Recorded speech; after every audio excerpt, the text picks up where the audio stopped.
célébrer le salut de Dieu. Alléluia. Alléluia.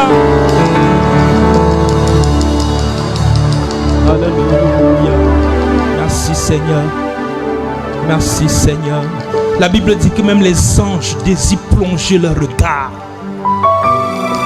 Ils sont étonnés que leurs collègues, ils ont péché, ils ont été chassés du ciel. Mais ils sont étonnés, ils disent à Dieu, mais qu'est-ce que l'homme? Qu'est-ce que l'homme? Moi, on m'a créé avec des pierres précieuses. On a utilisé toutes les pierres précieuses pour me créer. Mais j'ai péché une seule fois. Tu m'as chassé. Mais l'homme, il a péché. Il a raté le but. Il a désobéi. Mais toi, tu l'as aimé jusqu'à tu es descendu toi-même.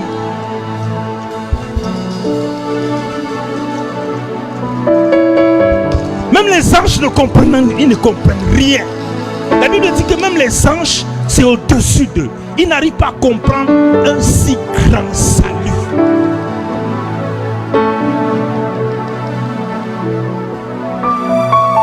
Lui qui a été créé avec tout type de pierres précieuses. C'est pour ça que le diable déteste l'homme. En fait, quand il n'aime pas l'homme, c'est le plan de Dieu qui veut mettre à mal. C'est le plan, le dessein de Dieu. Quand le diable te hait, c'est parce qu'il déteste le plan de Dieu. Il veut mettre à mal. Il est jaloux. Il dit, comment moi, j'ai été créé par des pierres précieuses. Tout type de pierres précieuses. Mais Dieu, pour créer ces humains, il n'a pas utilisé des pierres précieuses, mais il a pris une matière sur laquelle on crache, on vomit. Il a pris cette matière, il a façonné et il a créé l'homme. Mais cet homme a péché, il est venu lui-même, il est descendu pour le sauver. Quel mystère! Wow! Quel mystère! Oh, alléluia! Quel mystère! Je voudrais célébrer le salut de Dieu. Je voudrais célébrer le salut de Dieu. Il m'a sauvé. Il m'a sauvé.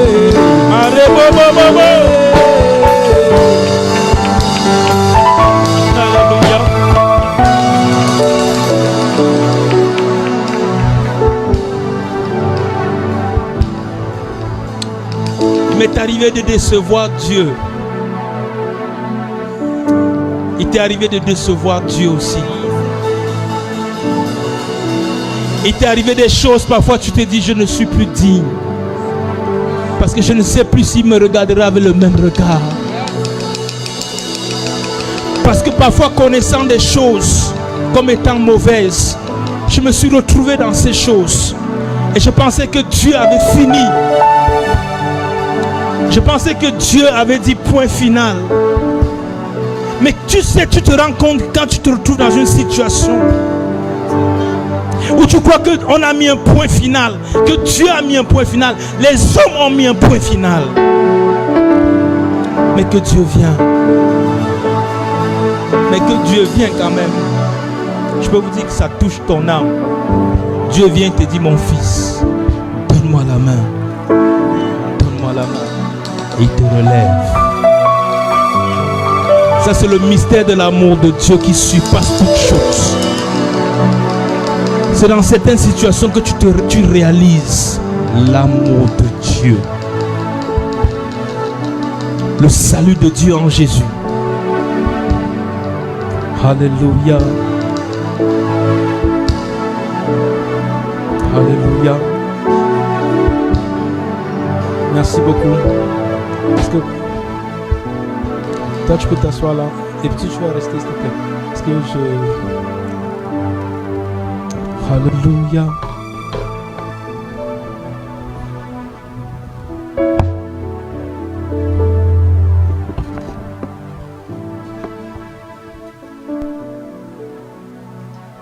Nous bénissons le Seigneur.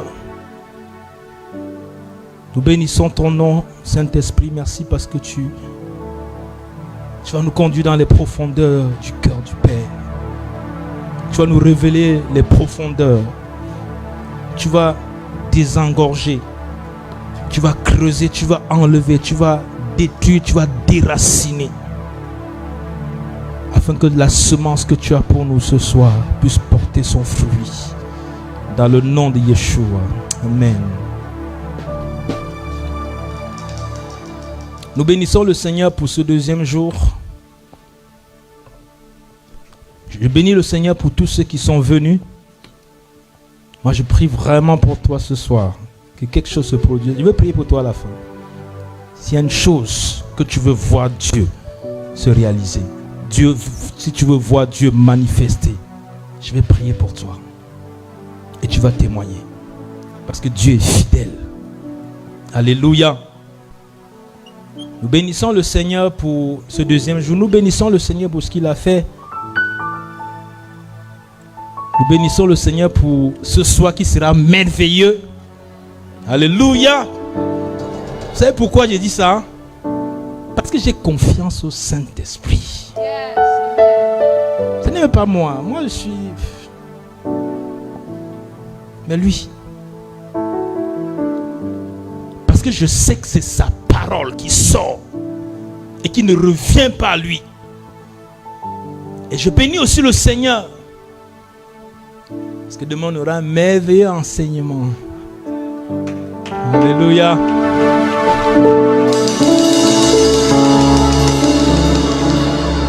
Demain nous aurons l'apôtre Nyangok dans cette salle qui va nous apporter un merveilleux enseignement. Alléluia. Pour la suite du raid apostolique. Parce que le raid a commencé. Dieu a commencé le rendez-vous. Et demain ça va être la suite. Nous bénissons le Seigneur pour tout ce qu'il a fait, pour tout ce qui s'est passé, pour toutes les épreuves. Comme je vous ai dit hier, l'équipe qui est avec moi, vous savez, toutes les épreuves, sur tous les plans, sur tout type, toutes les épreuves nécessaires. Mais par la grâce de Dieu, il a permis aussi son serviteur qui va prendre le vol tout à l'heure et qui sera avec nous ici demain. Alléluia. Nous bénissons le Seigneur pour cela. Rendons grâce à Dieu, lui pour faire toutes choses.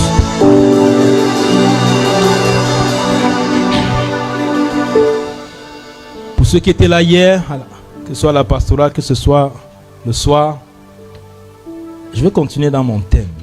Alléluia. Vous savez une chose, si vous ne savez pas vous réjouir,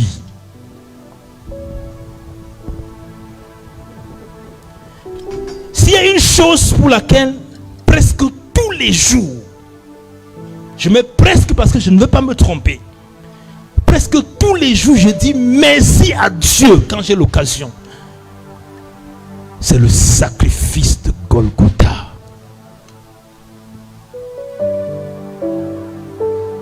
Vous savez, quand Dieu vous ouvre les yeux sur la réalité de ce qui s'est passé à la croix,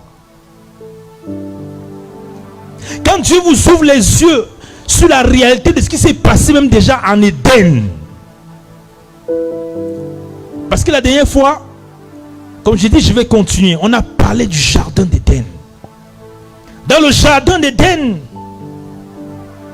je vous ai dit que le diable a passé beaucoup de temps à tenter la femme. Ce n'est pas juste un épisode qui s'est passé. Ce n'est pas juste une conversation comme on le lit dans nos Bibles. C'est un processus qui a été amorcé et dont la Bible nous donne juste le compte rendu. Comme je peux faire tenir en une phrase toute une année. C'est la même chose. En un verset, on a peut-être dit ce qui s'est passé en 300, 400, 500 ans. Années.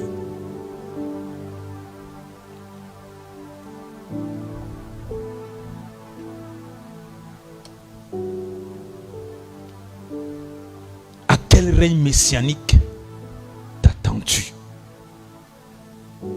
On est dans la suite.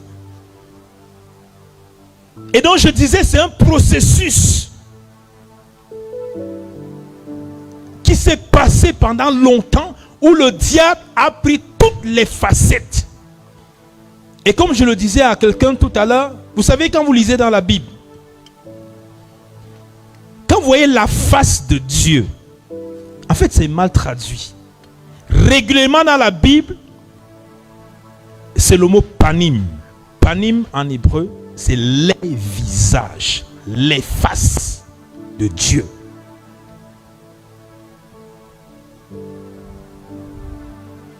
C'est quoi? C'est les faces de Dieu. Oui, parce que Dieu a plusieurs visages. Il a le visage de la miséricorde. Il a le visage de l'amour. Il a le visage de la justice. Il a le visage de la sainteté. Mais il y a un qui revient régulièrement dans la parole. Parce que même si Dieu est amour, nulle part il est écrit amour, amour, amour est l'Éternel. Même si Dieu est miséricordieux, il n'est écrit nulle part miséricorde, miséricorde, miséricorde est l'Éternel. Mais dans ma Bible, je ne sais pas dans la vôtre, le seul endroit qui est répété 3 fois, c'est quoi? Kadosh, Kadosh, Kadosh, Adonai, Tsevaot. Saint, Saint, Saint est l'Éternel des armées.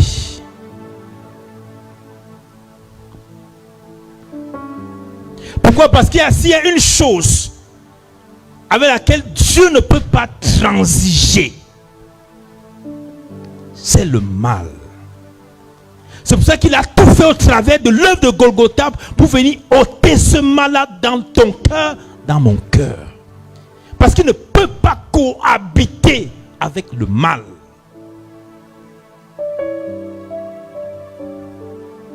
Et vous savez, dans le jardin d'Éden, je vous ai dit la dernière fois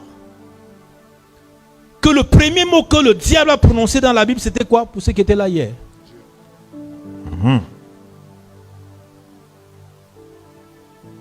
Et vous savez, je vous dis ça pourquoi? Parce que le mot hébreu qui est utilisé pour dire séduction, c'est un mot spécial. Ça suppose quelque chose qui t'est présenté de la manière où tu pensais que c'était la vérité, et où tu étais convaincu que c'était la vérité, mais tu t'es rendu compte qu'en fait c'est le mensonge. C'est ça qu'on appelle la séduction. Pour ceux qui sont friands de la griffe, hein? Si je veux jeter un œil dans la salle, non, je rigole. On voit les marques sur les habits, vêtements, chaussures. Quand tu t'en vas au supermarché, ou quand tu t'en vas faire tes courses, quand tu dis, mais les gars là, ils m'ont eu. Waouh! Pourquoi tu dis ça? Parce que tu étais convaincu que tu faisais une bonne... Et comme j'aime à le dire, on ne parle de séduction que quand le faux ressemble étrangement au vrai. C'est pour ça que la Bible a parlé de la séduction de la femme. Le mot séduction, ça suppose que la femme était convaincue que le programme que le diable lui proposait était le vrai programme pour la rédemption de toute l'espèce humaine, de toute l'espèce humaine. On est séduit que quand le faux ressemble étrangement au vrai. C'est parce que, comme je vous ai dit hier, l'hébreu est une langue mathématique. Chaque lettre est rattachée à une valeur numérique. La lettre Aleph, qui est la première lettre de l'alphabet hébraïque, est rattachée au numéro 1. C'est pour ça que Dieu s'appelle Aleph Tav, Alpha Oméga. C'est pour ça qu'on dit que Dieu est un.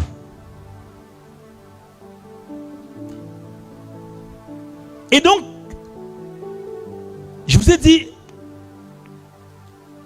le Messie, c'est Mashiach en hébreu. Le serpent, c'est quoi? Ceux qui ont retenu. Nachash. Et ils ont la même valeur. Quand on écrit tous les Mashiach, Nachash, ils ont une valeur numérique de 358. Donc, le serpent et le Messie se confondent dans la Bible. C'est pour ça qu'à certaines fois, on va parler du Messie utilisant l'image du serpent. Comme la perche que nos chers amis médecins utilisent aujourd'hui. Ça vient de là. Ça vient de la perche que Moïse a élevée. Quand le peuple a péché, Dieu a dit à Moïse, fais-toi un serpent d'airain, tu vas le lever et le peuple va regarder, il aura la vie.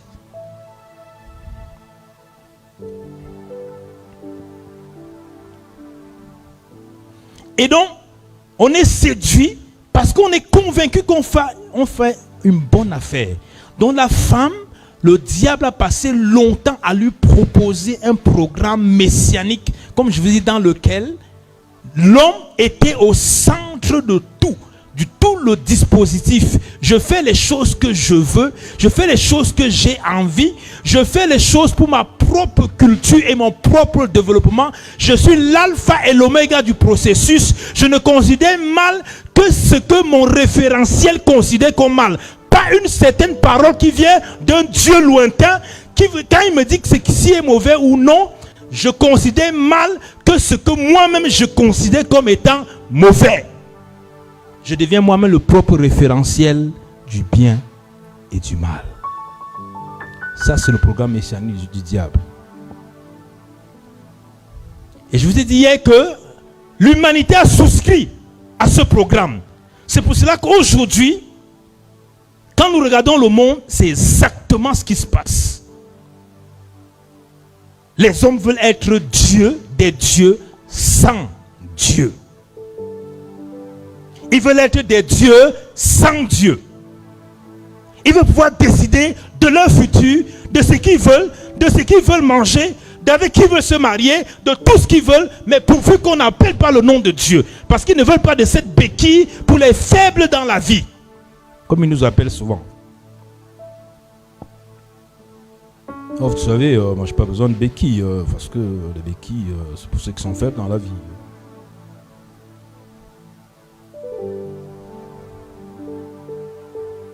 Là, Dieu sait que le jour que tu mangeras de ce fruit, tu seras comme lui. Dieu est assis sur le trône, Dieu fait ce qu'il... La Bible dit quoi? Il est assis sur le trône, il fait quoi? Il fait ce qu'il veut. Donc l'homme aimerait bien être dans cette position où il fait ce qu'il veut. Mais non, nous sommes des créatures de Dieu. Nous appartenons à Dieu. Que tu le veuilles ou pas, nous appartenons à Dieu. Tu ne peux pas faire ce que tu veux. Le jour que tu as donné ta vie au Seigneur, ça veut dire tu as pris le volant de ta vie, tu l'as confié à une autre personne. C'est ça que veut dire être le disciple. C'est pour ça que nulle part, il a dit allez faire de toutes les nations des chrétiens. Non. Allez faire de toutes les nations des disciples. Parce que le disciple ne fait pas ce qu'il veut. Le disciple fait ce qu'on lui dit de faire. Le disciple fait ce que son maître lui dit de faire.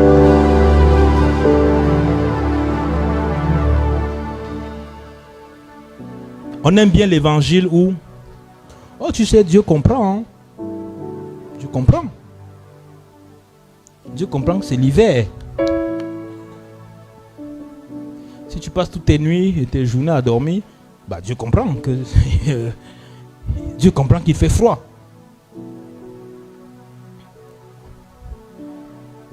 Pour que l'homme n'ait à jamais à faire le reproche à Dieu que tu dis des choses que toi-même tu ne peux pas expérimenter. C'est pour ça que Dieu a pris la condition de l'homme. Il est descendu. Il est venu lui-même. Pour que tu ne dises pas à Dieu, Seigneur, tu sais seulement donner des ordres. Toi-même, tu ne sais pas les appliquer. Il est venu, il a pris cette condition. Il a pris cette nature. Il a marché. Il a confronté des femmes. Les femmes sont venues le séduire. Il a marché dans la sécheresse, dans la disette. Il a marché à pied pendant longtemps. Il a été tenté en toutes choses, mais il n'a pas failli. Il est resté parfaite devant Dieu. Il est venu te montrer, me montrer que tant qu'on a ce corps et si on fait confiance en Dieu, on va écraser la tête du serpent.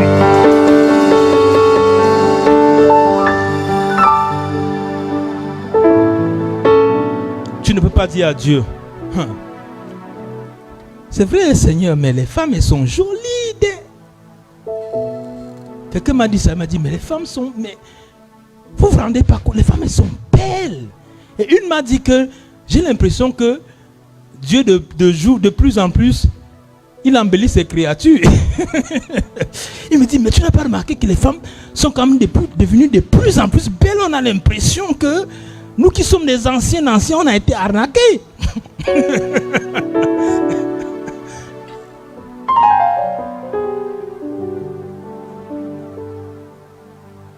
On dirait que Dieu au fur et à mesure améliore son dispositif. Mais est-ce que ça veut dire? Ça ne veut rien dire pour Dieu.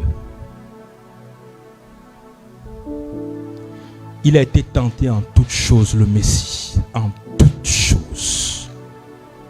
Même quand il était à la croix. Même quand il était à Gethsémani. Où il est resté pendant longtemps. Où il a porté toutes les souffrances. Je peux vous dire un à un exactement les malédictions qui ont été prononcées. On a dit que la terre produira des épines et des ronces à cause du péché de l'homme. Même sur la croix, Yeshua a pris. Pourquoi on a pris des épines? On a posé sur sa tête. Parce que Dieu avait dit à l'homme que la terre te produira des épines et sera dur pour toi. Il a pris cette malédiction, il a mis sur lui. Donc il est mort, il a tout porté. Chaque chose. L'homme a été créé le 6e jour. C'est pour ça qu'il a passé 6 heures crucifié à la croix avant de rendre l'âme. 6 heures. De la 9e à la 15e. De la 6e à la 15e heure. De la 6e à la 13e heure. Il a tout porté. 6 heures, il est resté à la croix. 6 heures. Pour porter la condamnation de celui qui a été créé le 6e jour. Il a pris les épines. Parce qu'une terre qui ne produit pas, produit des épines, des ronces, de toutes ces choses. Il a pris cette malédiction. Dieu a dit que l'homme travaillera à la sueur de son front. C'est pour cela que à Gethsémani, sa sueur est devenue des grumeaux de sang. Il a tout porté. Il a tout porté à la croix. Chaque chose que Dieu a prononcée à l'homme, lui, il a porté. Le salut de Dieu est complet.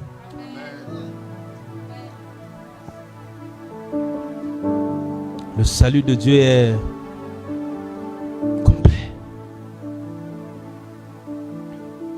Donc c'est cette rédemption que Dieu a proposée à l'homme. C'est vrai, je t'ai laissé dans le jardin. Je t'ai tout donné.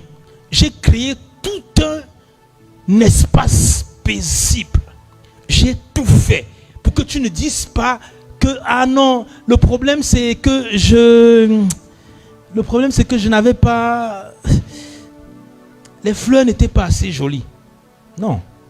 Dieu a créé tout le dispositif. Il a mis tout en place. Il a créé l'homme pour que l'homme puisse jouir de tout cela. Être le roi de la création. Dominer, régner. Donner le nom à tous les animaux. D'être vraiment dans un état de quiétude. Mais voici mon programme de rédemption que je te propose. Voilà l'arbre de la vie.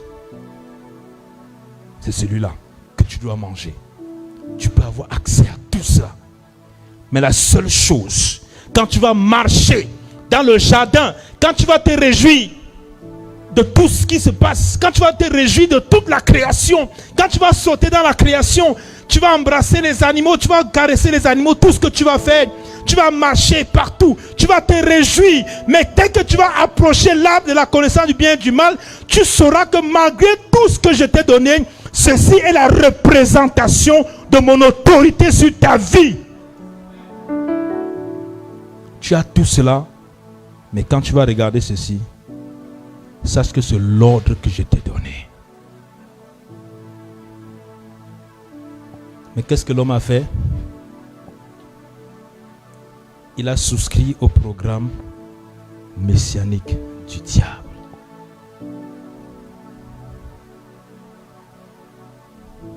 Et qu'est-ce que Dieu a fait? Il a dit, le premier Adam, il a échoué. Comme je vous disais hier, Adam, composé de 2 syllabes, Aleph, qui est le nom de Dieu, Dam, en hébreu, qui veut dire le sang, qui veut dire le corps, la dimension terrestre. Dieu a créé les anges, la dimension spirituelle. Les anges ont chuté. Dieu a créé la dimension matérielle qui est là, qui a tous les animaux, tout ce qui environnait la création. Il a créé Adam pour que Adam soit le lien entre la dimension spirituelle et la dimension terrestre. L'homme avait le gouvernement, que ce soit même dans la dimension céleste, par rapport aux 4 choses que je vous ai dit hier. Les 4 dimensions des ténèbres. Le chaos, le vide, les ténèbres et l'abîme.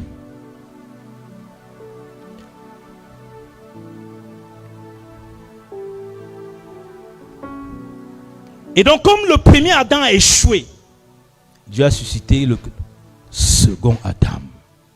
Et je vous ai dit qu'on appelle Jésus le second Adam. Pourquoi? Parce que le premier avait la même mission. Restaurer, ramener l'humanité vers la droiture. Ramener l'humanité vers le programme messianique divin. Si l'homme mangeait de l'arbre de la vie, il allait générer une nouvelle humanité. Parce que dans le plan de Dieu, c'était générer une humanité des obéissants à Dieu. Parce que Adam, s'il se détournait, il n'allait pas vers l'arbre de la connaissance du bien et du mal, il allait vers l'arbre de la vie. Il allait générer une génération de ceux qui obéissent à Dieu. Parce que c'était ça l'objectif. Tu vas vivre dans toute cette quiétude-là, mais sache au-dessus de tout, quand tu vas lever les regards vers le ciel, tu sauras qu'il y a une autorité qui est au-dessus de toi.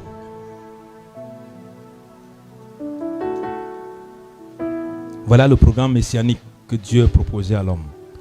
Mais l'homme a récupéré celui du diable. Gloire soit rendue à Dieu.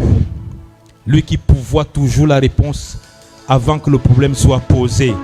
L'agneau qui a été immolé avant la fondation du monde. Il a suscité et celui-là est venu. Il a écrasé la tête du serpent. Il a réussi où le premier a échoué. C'est pour cela qu'il était question d'une image de ce qui concerne le ventre. Vous savez, on pense souvent que le ventre n'est pas important.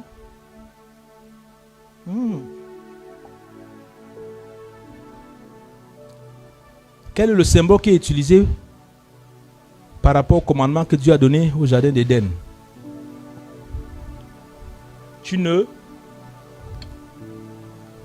Quand le diable vient vers Yeshua, qu'est-ce qu'il lui dit? Transformer ses pieds en...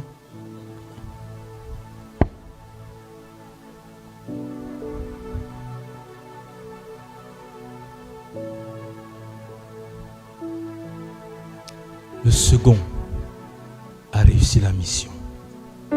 Là où le premier a échoué. Parce qu'on est séduit que quand le faux ressemble étrangement au vrai. Pourquoi on n'a pas le faux billet de 2500 €? Parce que le vrai billet n'existe pas. Le diable vient toujours avec une photocopie. Pourquoi vous et moi, il nous arrive parfois d'utiliser un faux billet sans le savoir? Parce que quand vous prenez un faux billet, mais les mecs ils sont ingénieux, parce que quand vous prenez un faux billet, vous avez l'impression, parfois vous levez, vous regardez. C'est pour ça qu'on a une expression au Cameroun que j'aime bien. Pourquoi tu me regardes comme un faux billet? Parce que le faux billet, on est...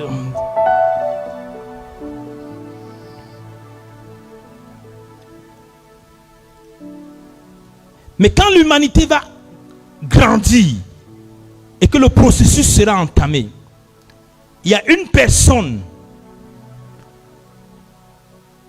qui va être comme la personne que Dieu va établir. Parce que dans le nom d'Adam, il y a une chose que je ne vous ai pas dit. Il y a 3 lettres essentielles. L'une des raisons pour lesquelles vous dites que Adam, il avait une mission messianique, parce que dans le nom d'Adam, il y a 3 lettres qui sont essentielles dans le plan du salut rédempteur de Dieu. Il y a la lettre Aleph, qui est le A. Il y a la lettre Dalet, qui est le D, qui représente David. Il y a la lettre Mem, le M, qui représente le Mashiach, le Messie. Et donc, quand on voit le processus, on arrive à David. David, qu'est-ce qui s'est passé? David a été l'homme selon le cœur de Dieu. David est celui qui a fait quelque chose. On va dire que c'est une chose spéciale qu'il a faite, qui n'était pas autorisée, dont Dieu a laissé passer. Et même Yeshua, Jésus, donne comme image, il dit, quand les soldats avaient faim, David est rentré dans le temple. Vous savez, ça c'était puni de mort à un niveau pas possible. Il a pris les pains. Parce que pour rentrer, il fallait être sacrificateur. Il fallait être de la tribu de Lévi. Et quand il a eu son fils Salomon, et que Salomon avait ses 1000 femmes, elle était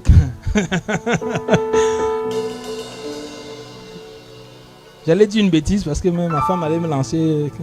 J'ai dit que déjà une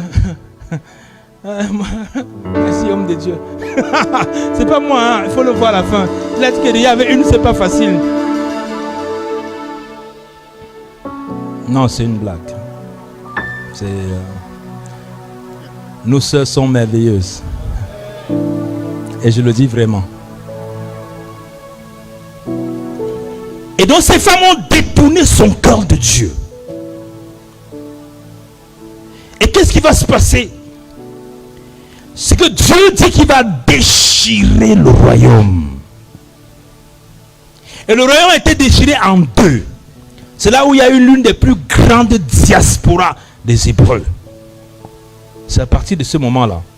Parce qu'ils se sont, quand vous lisez l'épisode dans 1 roi, ils se sont dispersés partout. Et il y a un homme. Ça c'est la petite suite que je vais faire à mon message. Pas pour longtemps, vous inquiétez pas, je vais terminer rapidement. Parce que toutes les notions que je vous donne sont les notions qui normalement... Moi en général il me faut même 5-6 jours. Hein. Juste une notion, juste le premier verset. Le premier verset de la Bible. Bereshit bara Elohim et Hashamayim ve'aretz. Au commencement, Dieu créa les cieux et la terre. Je vous promets, dans ce seul verset, le plan rédempteur de Dieu est déjà marqué dans le seul verset, premier verset de la Bible. Déjà parce que la première lettre de la Bible, c'est la deuxième lettre de l'alphabet. En français, c'est au commencement. C'est le A. Mais en hébreu, ce n'est pas ça. La Bible est écrite en hébreu. Surtout ce qu'on appelle l'Ancien Testament. Là où les exégètes, tous sont d'accord. Unanime jusqu'à la moelle épinière. C'est que le premier, c'est que tout ce qu'on appelle Ancien Testament, mot que j'aime pas du tout utiliser, simplement parce que le Messie lui-même, Yeshua, ne l'a pas utilisé. Il faut savoir que c'est un mot qui a été créé pour dénigrer et pour dire que la loi est dépassée, on n'a plus besoin de l'appliquer. C'est pour ça qu'on a dit Ancien Testament. C'est pour ça qu'il y a une page blanche entre les deux. Il n'y a pas de page blanche entre les deux. C'est le plan de Dieu qui continue. Yeshua dit les Écritures. Il n'a jamais dit Ancien Testament. Il dit les Écritures. Et quand Pierre dit toute Écriture est inspirée de Dieu, il ne parlait pas du Nouveau Testament puisque ça n'existait pas déjà à ce temps-là. Donc quand Pierre parle des Écritures, il parle de la Torah, il parle de la loi de Dieu.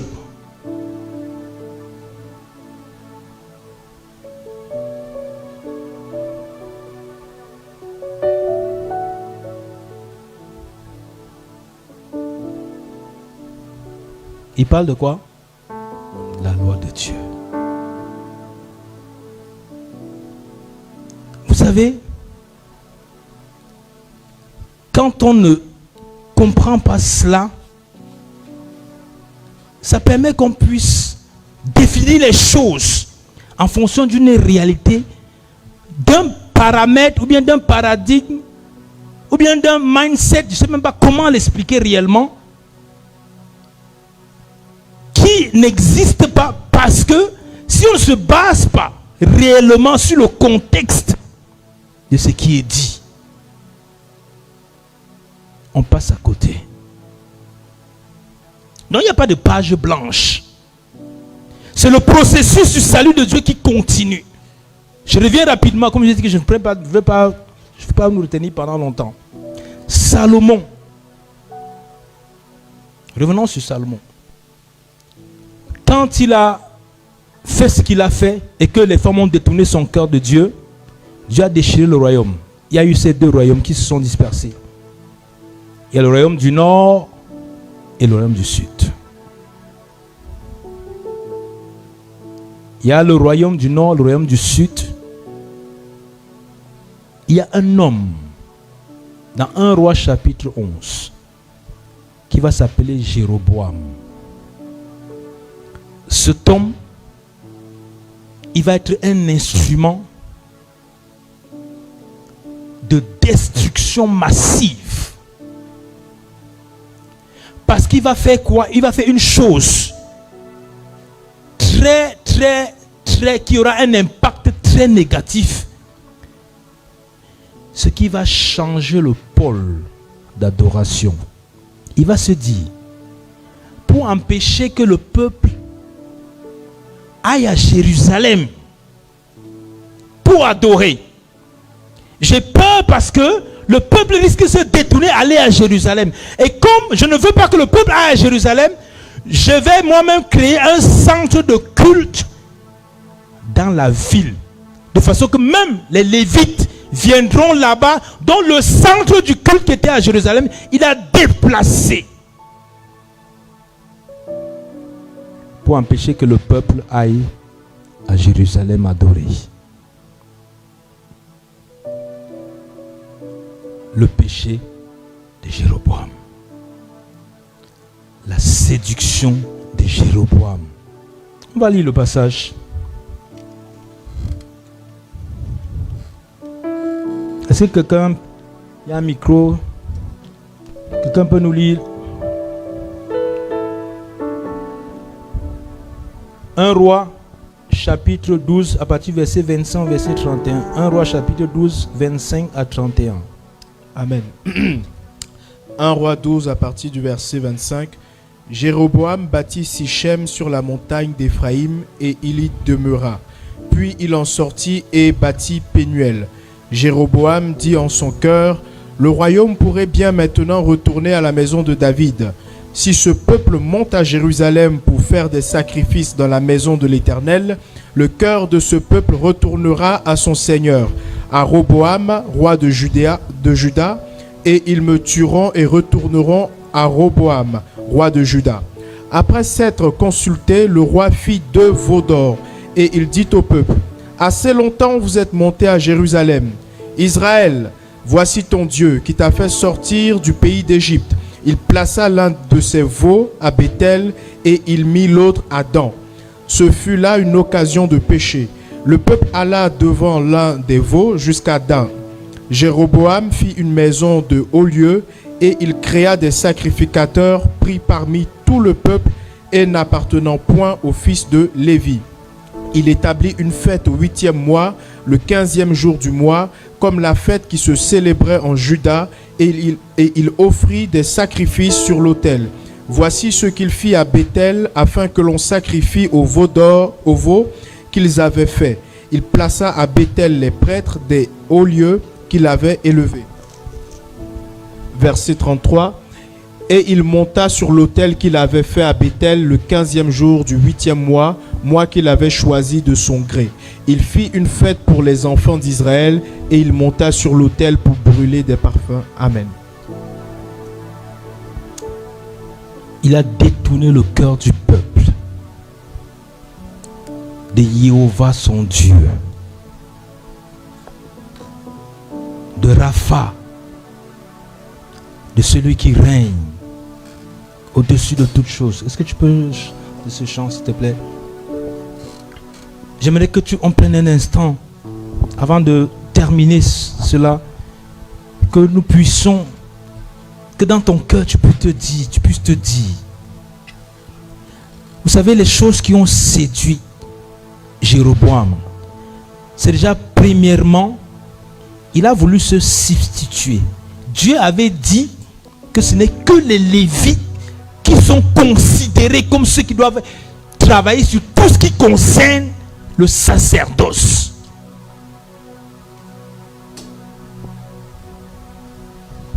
Salomon, qu'est-ce qui s'est passé? Il a pris Jéroboam avec lui. Il n'a pas consulté Dieu. Quand vous lisez dans 1 Roi, chapitre 11, verset 28, vous vous rendez compte que Salomon a regardé Jéroboam. On dit qu'il était grand, beau et fort. Il a pris Jéroboam dans son équipe. Combien de fois nous, serviteurs de Dieu, tu choisis une personne à l'apparence? Et c'est ça qui a causé la chute et la perte d'Israël.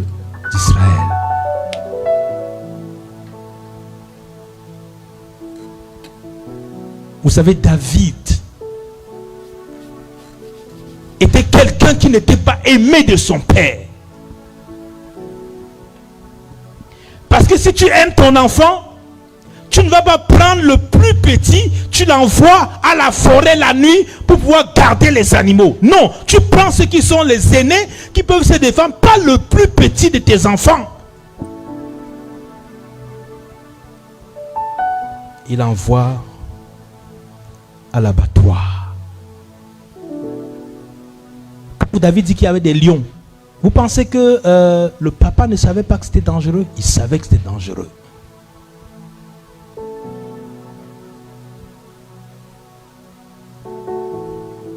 Mais il y a une chose que je veux que tu retiennes. Quel que soit l'endroit où on peut t'envoyer, quel que soit l'endroit où tu t'es retrouvé, parce que tu as une alliance avec Dieu. David avait une alliance avec Dieu. Quel que soit l'endroit où il était, l'alliance qui était sur lui parlait plus haut. David avait une alliance avec Dieu.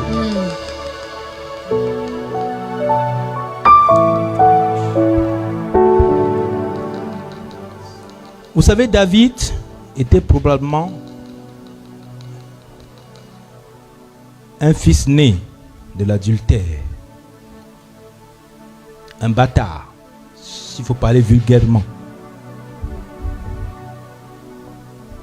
C'est pour cela qu'il dit que ma mère m'a conçu dans le péché.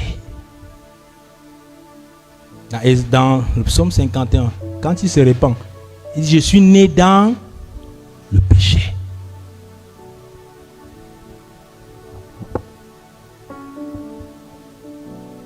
Et quand Samuel est arrivé, il a regardé, il dit, ouh, ça c'est sûr que c'est lui là. Dieu dit, non. Toi tu regardes l'apparence. Quelqu'un peut lire 1 Roi 11, 28, tu es dessus? Vous allez voir ce qu'on dit de...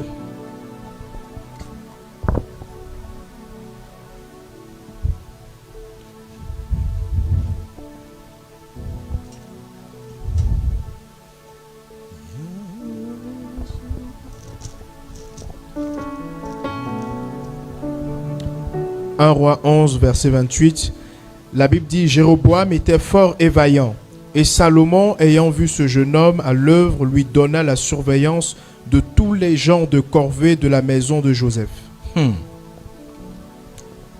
Le lien, c'est quoi?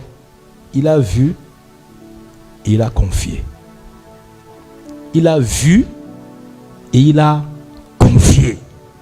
Est-ce qu'il a consulté Dieu? Combien de fois on se trompe par l'apparence, surtout en ce qui concerne les choses des responsabilités. Combien de fois on se trompe dans l'apparence? Tu vois une personne qui a l'air de la sainteté personnifiée, qui a toutes les manières de sainteté, qui a une façon de faire. Tu dis certainement cette personne marche avec Dieu, alors que le Dieu d'Israël n'est pas du tout avec cette personne. Pourquoi l'apparence? Il vit et il confia.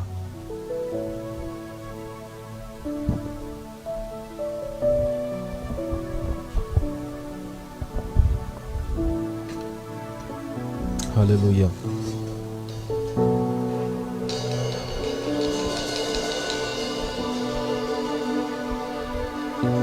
Je veux que tu l'élèves dans ton âme, dans ton cœur. Ce Yahweh, ce Rapha que tu es venu adorer ce soir. Yahweh, Alléluia. Rapha, Elohim, Shaddai, Jireh, Adonai, se manifestera.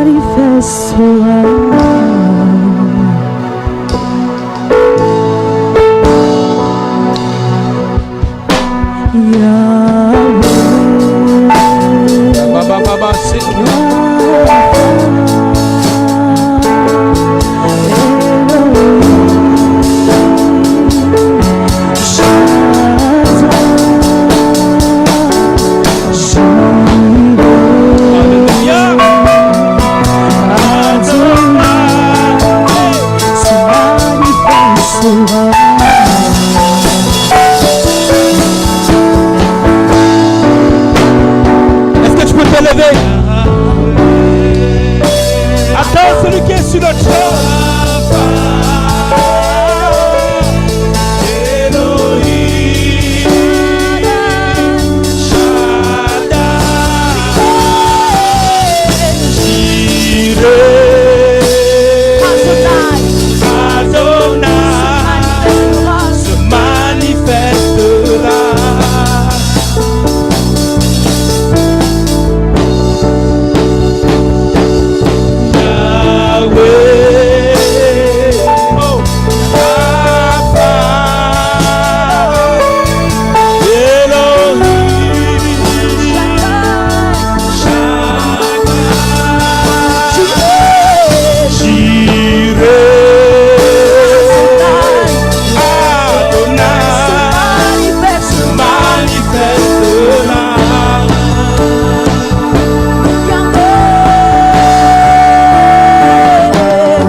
Prie le Seigneur.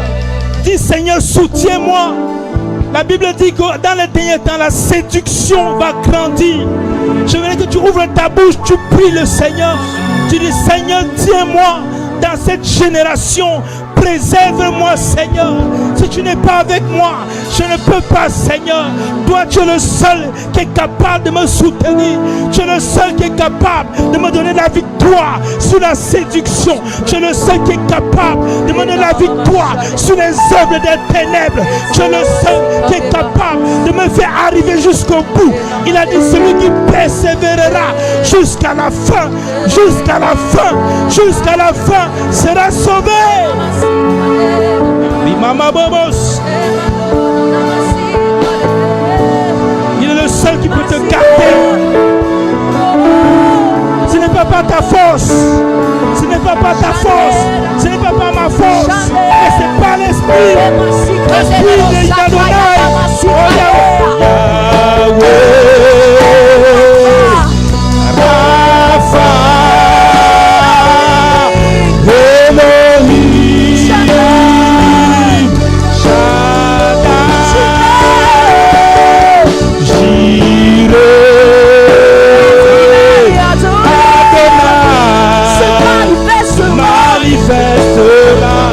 Manifeste-toi ce soir, Seigneur. Manifeste-toi ce soir. Oh Yahweh. Yahweh. Rapha. Elohim. Shaddai.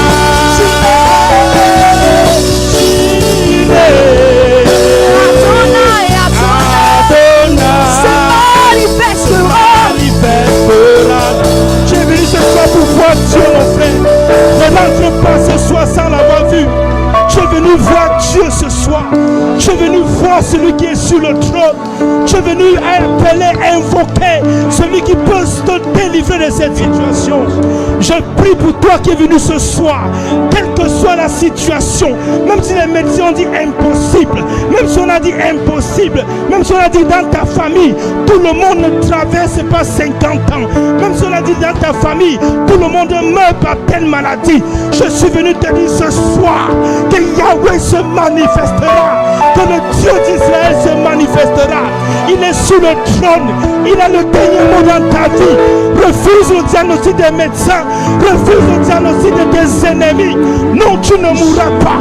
Non, je ne mourrai pas. Je vivrai et je raconterai les œuvres de l'Éternel. Comme à chaque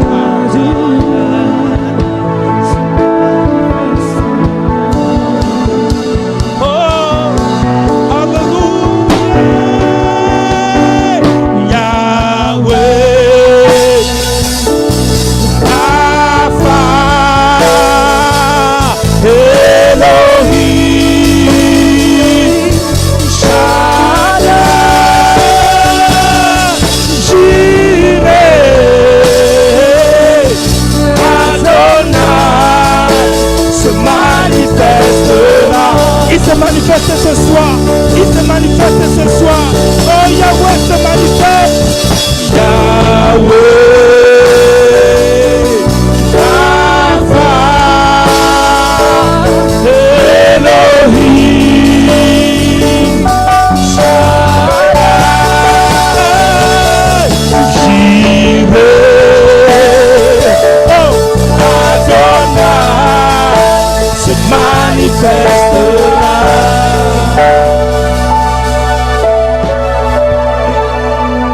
Mon frère, quand tu arrives quelque part dans la présence de Dieu,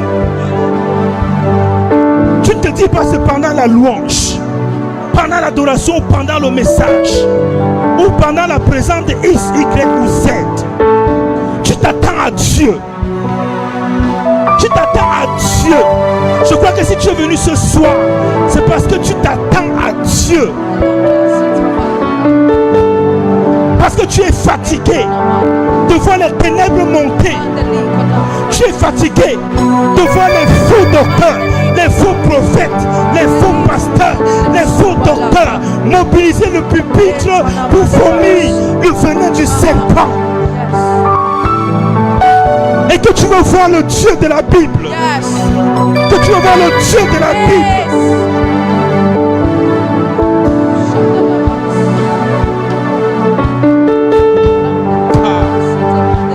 Mama c'est. Mama c'est.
Son nom c'est Yireh, le Dieu tout-puissant, le Dieu pourvoyeur. Il est Rapha, le Dieu qui guérit. Je ne veux pas savoir le diagnostic des médecins. Je ne veux pas savoir ce que la science dit. Je prends en considération la réalité, mais je proclame la vérité de la parole.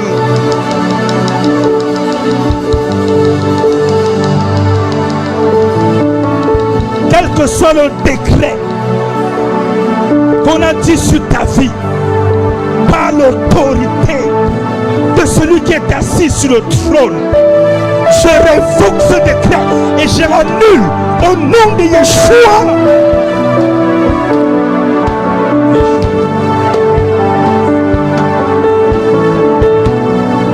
Yeshua.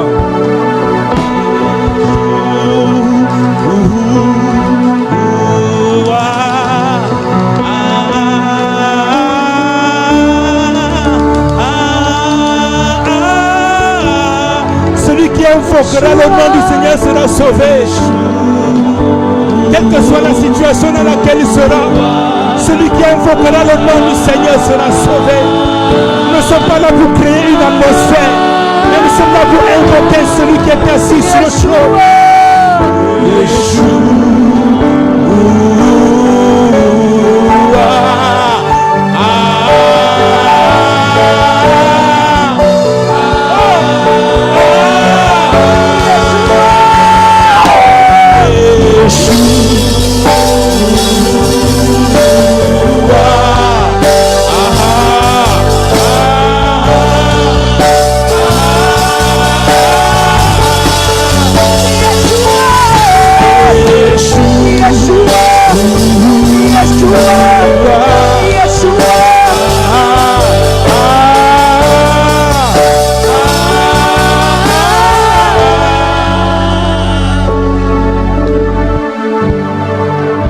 Une personne, une dame qui se tord de douleur, qui tient son ventre et qui se tord de douleur.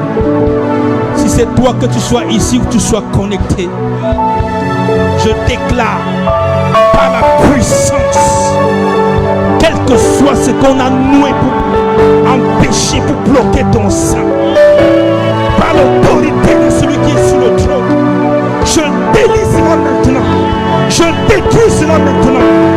Je détruis cela maintenant. Et je te libère dans le nom de Yeshua. Mais dis, allez prêcher la parole, guérissez les malades, ressuscitez les morts.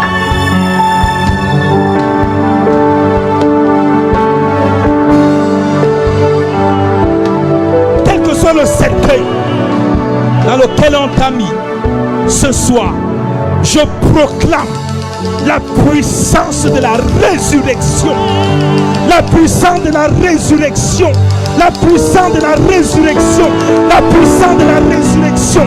Tu ressuscites dans le nom de Yeshua.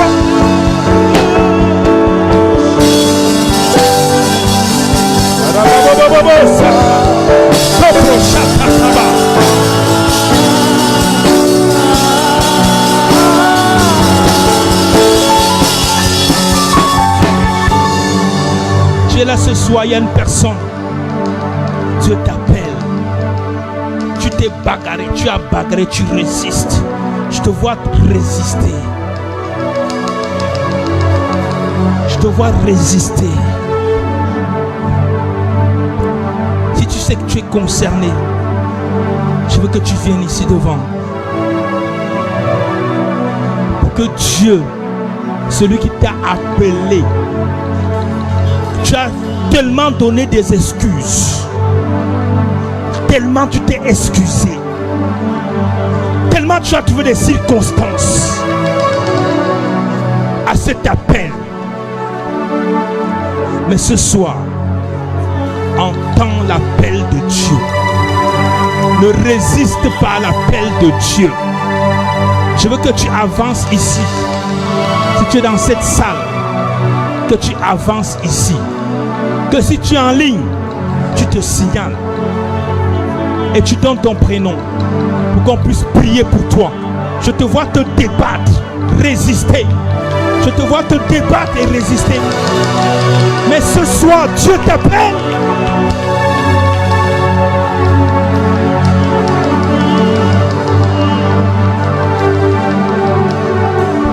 Manto brochata kamase. Mako broseke bachata kamo. Mosakama.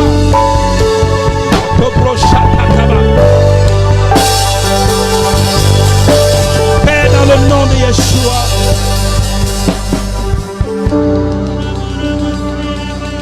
Père, dans le nom de Yeshua, voici ton fils, voici tes fils, voici ta fille, Seigneur, qui dit oui, qui dit oui, qui dit oui. Père, par ta fidélité, tu vois ce qui troublait son cœur. Seigneur, je te prie, les questionnements qu'il y avait dans son âme, dans son cœur, que tu lui montres que tu es le Dieu qui n'est débiteur de personne. Que tu lui montres que tu es le Dieu qui s'est occupé de ceux que tu as appelés. Et que toute résistance dans sa vie maintenant, ce soir, ces résistances tombent maintenant, sont brisées, sont anéanties dans le nom de Yeshua. Matoko Shata.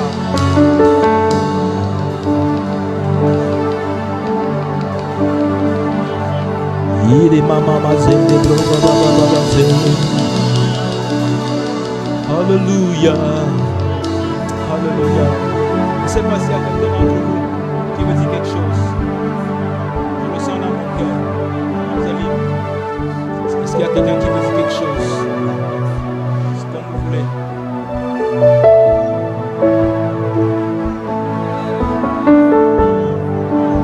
Et je prie dans le nom de Yeshua que le Saint-Esprit.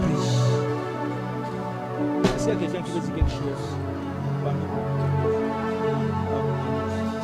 Père, je voudrais prier pour mes bien-aimés ici. Que ton esprit les saisisse maintenant. Pose ta main sur le Père. C'est vrai que c'est un chemin pas facile. C'est un chemin de contradiction. C'est un chemin d'isolement. C'est un chemin où Dieu t'amène parfois dans le désert pour parler à ton cœur. C'est un chemin parfois de trahison. C'est un chemin parfois d'incompréhension. Mais la seule chose que Dieu attend, c'est que tu te confies en lui. Parce qu'il est le seul qui est capable de te tenir la main pour te faire arriver là où il veut que tu arrives. Tout le temps que tu passes en dehors de cet appel, tu es en train de perdre le temps, tu es en train de rater la cible. Reviens. Et les choses dont tu pensais que tu avais besoin pour pouvoir t'engager pleinement, tu vas les voir se multiplier devant toi.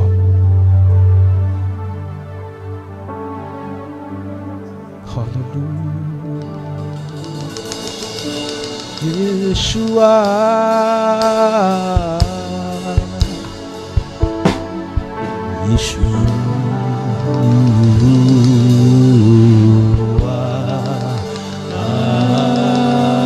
Est-ce que vous pouvez tendre la main vers ces bien-aimés?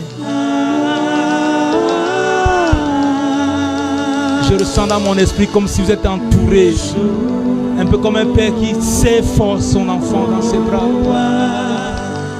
Ressens cet amour du Père qui coule dans ton âme, qui guérit tes blessures, qui guérit tes blessures. Alléluia. Il a dit, je suis venu guérir ceux qui ont le cœur brisé.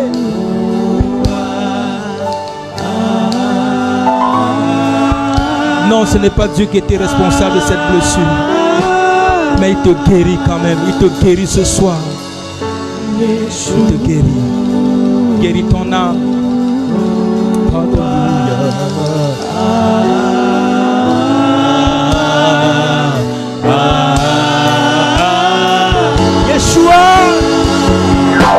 Yeshua.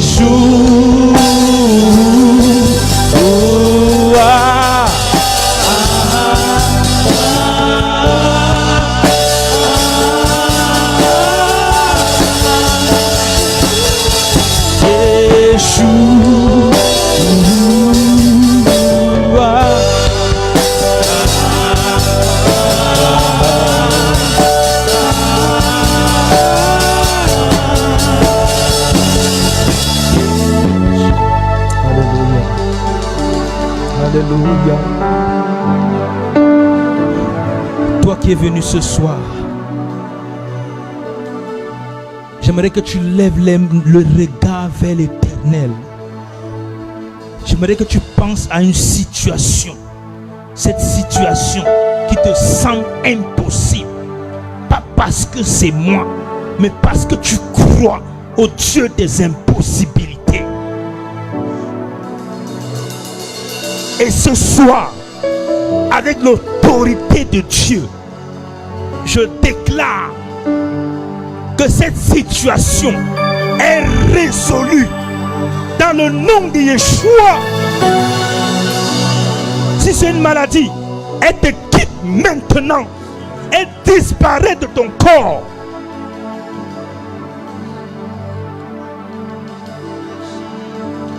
Que le ciel s'ouvre au-dessus de toi.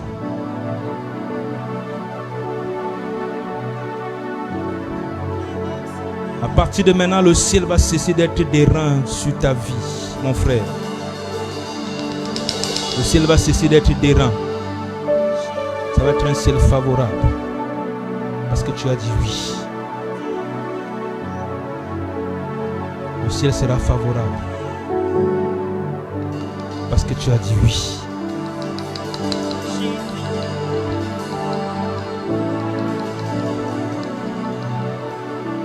Alléluia. Alléluia.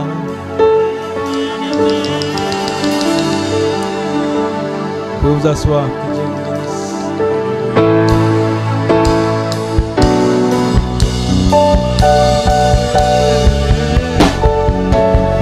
Alléluia. J'ai même pas prêché mon message. Mais c'est pas grave. C'est pas grave. Parce que le plus important, c'est selon comment lui nous conduit. Alléluia. Nous bénissons le Seigneur pour ce qu'il a fait ce soir. Nous lui rendons grâce.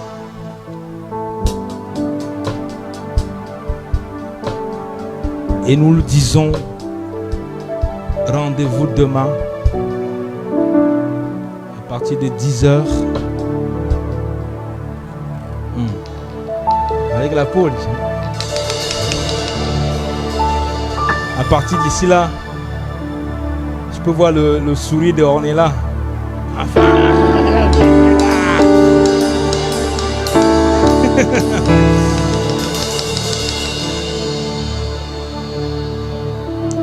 Amen. C'est une bonne chose qu'il soit là demain avec nous. Alléluia. Que Dieu soit béni. Que Dieu soit béni. Alléluia. Que l'Éternel soit béni.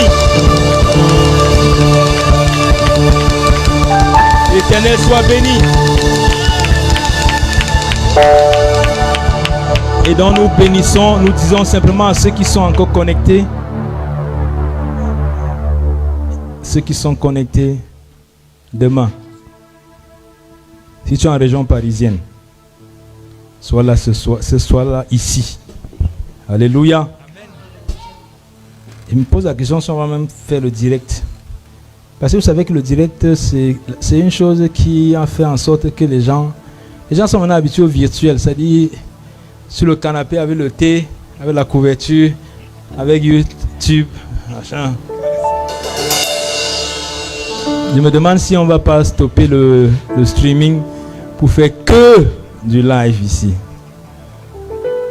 Demain, 10h, la pastorale avec l'apôtre Pierre Nyangok. Ici, là, Oasis de Noisy.